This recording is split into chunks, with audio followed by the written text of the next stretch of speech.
Implementation Minister Emmeline Pear said the legal minds are in the process of amending the laws that will enable the National Insurance Scheme to administer national health insurance. In an attempt to relieve any misconception, Minister Pear said it is important to note that National Health Insurance Fund will be separate from the Social Security Fund.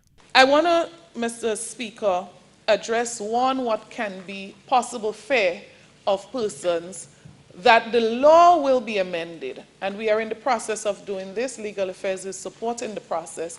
The law will be amended to make special accommodation for a separate fund for the national health insurance. In other words, the Social Security Fund will be totally separate from the National Health Insurance Fund.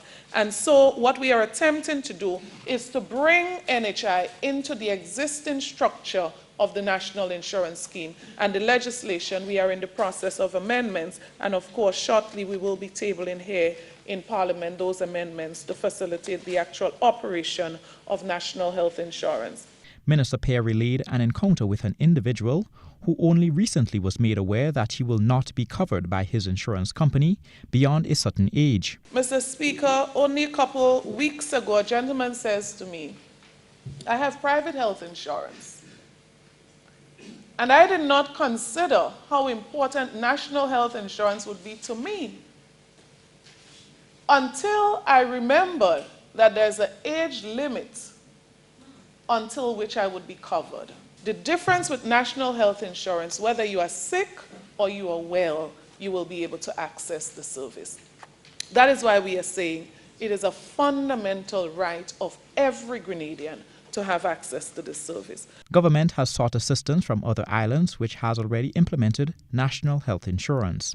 Consultations are also ongoing with the general population to receive feedback. Cabinet had set up a review committee in 2015, headed by President of the Senate, Chester Humphrey, to chart the way forward in an advisory capacity. The implementation minister said Grenada must get it right the first time. So the concept, Mr. Speaker, is that we are going to come down, and we've presented in the consultation some of the ideas for a basket of services that we are now going to be providing on island to all of our people. And we are hoping that this basket of services will include all of those diagnostic services that are available on island. So if you go to spinal cell imaging, for example, that service will be available, yes, at the same place, but as part of NHI. The minister, in her closing remarks, stressed that national health insurance is too important to the country to play politics with. Colin Campbell, GBA News.